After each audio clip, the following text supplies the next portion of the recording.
Assalamualaikum and welcome back to our video lecture series of class 12 mathematics, and in this series we have started chapter number 7 और आज हम exercise 7.2 start करने वाले हैं students. ये 7.2 या इसके बाद भी जो हमारे पास एक्सरसाइजेस मौजूद हैं वो इंटायरली डील करेंगी स्लोप ऑफ अ लाइन को, ठीक है ना। तो ये स्लोप क्या होता है, किस तरीके से कैलकुलेट किया जाता है, इसके फॉर्मूला को डिस्कस करेंगे। बहुत इजी सा कॉन्सेप्ट है स्टूडेंट्स।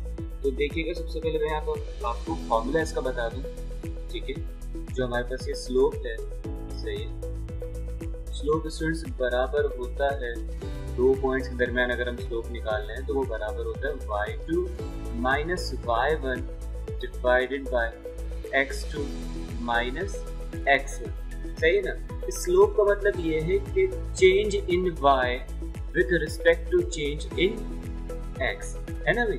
y के अंदर कितना चेंज आया विद रिस्पेक्ट टू x, इसी को हम क्या कहते हैं, स्लोप कहते हैं, सही है। या किसी भी ग्राफ के अंदर इंक्लाइनेशन अगर हम देखें तो वो भी हमारे पास स्लोप होती है। अब इंक्लाइनेशन दो तरीके से हो सकती है, एक इंक्लाइन होता है और एक डिक्लाइन, ठीक है ना।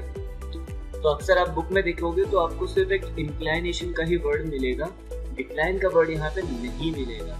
लेकिन जो हमारा कॉन्सेप्ट है वो हमें यही कहते हैं कि भाई स्लोप आपको पॉजिटिव हो रहा है तो वो इंक्लाइन कर रहा है, अगर वो नेगेटिव है तो लाइन बेसिकली क्या करेगी, डिक्लाइन करेगी, डाउनवर्ड डायरेक्शन के अंदर वो मूव करेगी, ठीक है। मतलब डिक्रीज होगा हमारा फंक्शन, है ना। y डिक्रीज होगा अगर x के रिस्पेक्ट में, तो हम कहेंगे कि ये क्या हो रहा है भाई, डिक्लाइनेशन है। अगर y इंक्रीज हो रहा है तो इसको हम क्या कहते हैं, इंक्लाइनेशन। इसका एक और फॉर्मूला भी हमारे पास, slope is equals to tan theta, सही है। अच्छा, हम ये स्लोप तो बार बार नहीं लिखेंगे, अब इसकी जगह इसका जो सिंबल है वो लिखेंगे विच इज m, है ना। स्लोप को हम m से रिप्रेजेंट करते हैं। तो भाई आते हैं, स्टार्ट लेते हैं क्वेश्चन नंबर 1 में। सबसे पहले सेलेक्ट कर लेता हूँ। अच्छा भाई, find the slope of the line passing through given pair of points, सही है। तो भाई चार हमारे पास यहाँ पे इसके पार्ट्स गिवन हैं, ठीक है। फर्स्ट पार्ट हमसे कह रहा है कि भाई ए और बी आपके पास दो पॉइंट्स है, इनका स्लोप निकालना है। तो ये हमारे पास इसका हो जाएगा, मैं डायरेक्ट फॉर्मूला में अप्लाई कर रहा हूँ सॉल्यूशन के बाद, ठीक है। m is equals to y2 minus y1। Students ये दो पॉइंट्स है, इसमें y2 मेरे पास 9 हो जाएगा और y1 मेरे पास 7 हो जाएगा, तो it will 9 minus 7 divided by students b के जो x2 और x1 है वो है हमारे पास 2 और 3, तो इट विल बी 2 माइनस 3, सही हो गया स्टूडेंट्स। तो 9 माइनस 7 डिवाइडेड बाय 2 माइनस 3, तो ये हमारे पास क्या आंसर लाएगा भाई, 9 माइनस 7 का मतलब होता है 2 डिवाइडेड बाय 2 माइनस 3, तो इट विल बी माइनस 1। मतलब स्लोप हमारे पास कैसा आ रहा है, नेगेटिव आ रहा है, -2, सही हो गया स्टूडेंट्स। अच्छा, इसको ग्राफिकल रिप्रेजेंटेशन अगर मैं आपको बता सकूँ, यहाँ देख सकते हैं, ठीक है। सपोज कर लेते हैं ये हमारे पास x और y एक्सिस है ना, ये हमारे पास x एक्सिस हो गया और ये हमारे पास y एक्सिस हो गया। मैं पॉजिटिव ही यहाँ पे कंसीडर कर रहा हूँ क्योंकि जो हमारे पास दोनों पॉइंट्स हैं, ठीक है, वो फर्स्ट क्वाड्रेंट के अंदर लाई कर रहे हैं, तो हम नेगेटिव वैल्यूज की तरफ नहीं जा रहे, सेकंड, थर्ड और फोर्थ क्वाड्रेंट की तरफ नहीं जा रहे। मुझे बताइएगा ये जो a का पॉइंट है 3,7, ये पॉइंट मेरे पास कहाँ होगा, ठीक है। x के अंदर 3 हमें आगे बढ़ना, सपोज कर लेते हैं ये x है, ठीक है। तो 3 में सपोज कर लेता हूँ मैं इसको 3 मान रहा हूँ, सही, ये मेरे पास 3 हो गया। तो 7 क्या होगा भाई, y के अंदर 7 ढूंढना है, सपोज कर लेते भाई y का 7 मेरे पास ये हो जाएगा। मतलब पॉइंट मेरे पास कहीं यहाँ पर मौजूद है, ठीक है। फिर हम बात करते हैं b के पॉइंट की। तो b का पॉइंट हमारे पास स्टूडेंट्स कैसा है, 2,9 का पॉइंट है ना। तो x के अंदर 2 हमारे पास यहाँ पर होगा और 9 जो है वो कहीं यहाँ ऊपर मौजूद होगा, है ना। तो पॉइंट हमारे पास आ जाएगा इस तरह।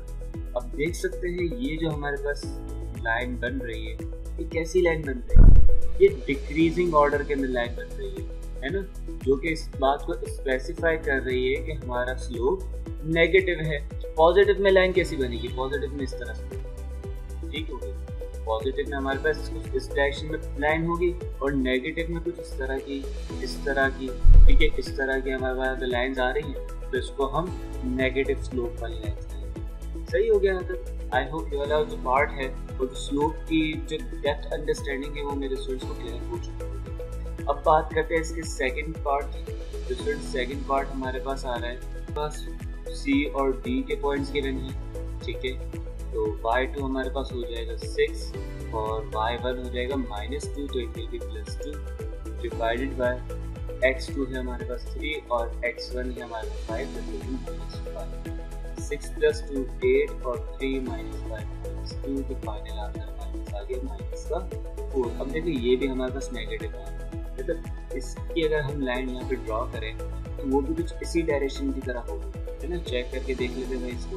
सपोज कर लेते हैं ये हमारे पास 5, -2 है, तो ये -2 का पॉइंट कहीं यहाँ पर होगा और 5 हमारे पास x एक्सिस में यहाँ पर, ठीक है।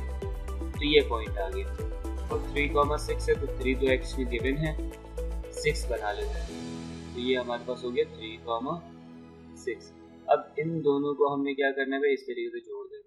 तो देख सकते हैं बिल्कुल इसी तरीके से हमारे पास लाइन आ रही है, मतलब यहाँ पे हम कह सकते हैं कि इसका जो स्लोप है वो नेगेटिव है। क्लियर हो गया।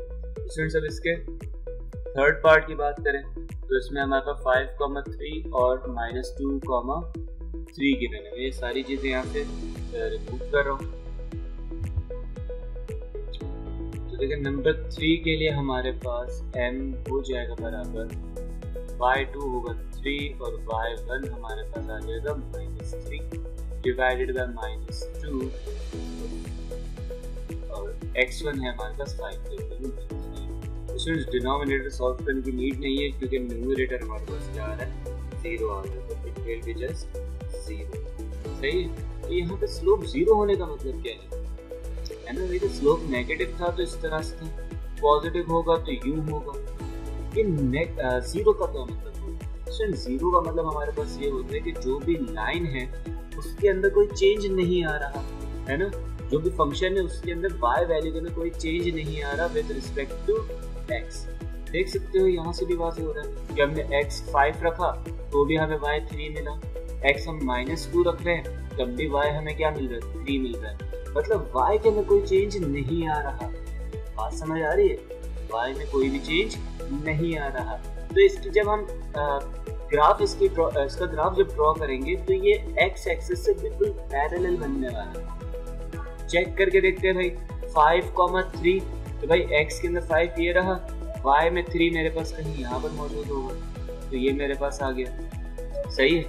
फिर x के अंदर -2 मुझे चाहिए, तो ये आ गया भाई हमारे पास -2 और ये हमारे पास आ गया 3 का पॉइंट। अब देख सकते हैं हम इसको स्ट्रेट लाइन से हम जोड़ दें तो ये मोर और लेस यहाँ पे ड्रॉ कर रहा हूँ मैं, तो शायद हो सकता है किसी को वाज़ेह ना हो रहा हो, अदरवाइज ये बिल्कुल पैरेलल है किसके, एक्स एक्सिस के। तो आई होप आप इसका इंट्रोड्यूशन तो आई होप आप इसकी बेसिक अंडरस्टैंडिंग गेट कर पा रहे होंगे कि भाई यहाँ पे स्लोप हमारे पास 0 क्यों है। अच्छा अब जो फोर्थ पार्ट हमारे पास आ रहा है यहाँ पर, ठीक है, तो इसे देखते हैं। फोर्थ पार्ट में से कह रहा है g 0, 0 और h a, b, तो वेरिएबल फॉर्म के अंदर है, तो ये हो जाएगा b which is y2 minus 0 y1 का पॉइंट डिवाइडेड बाय x2 हमारे पास है a minus 0। तो स्टूडेंट्स स्लोप हमारे पास आ जाएगा b/a। ठीक है, तो स्टूडेंट्स आज के लिए इतना ही। Thank you so much for your time. इंशाल्लाह फर्दर इन नेक्स्ट वीडियो हम कोशिश करेंगे कि इस एक्सरसाइज को कंप्लीटली एक ही वीडियो के अंदर सॉल्व कर लें।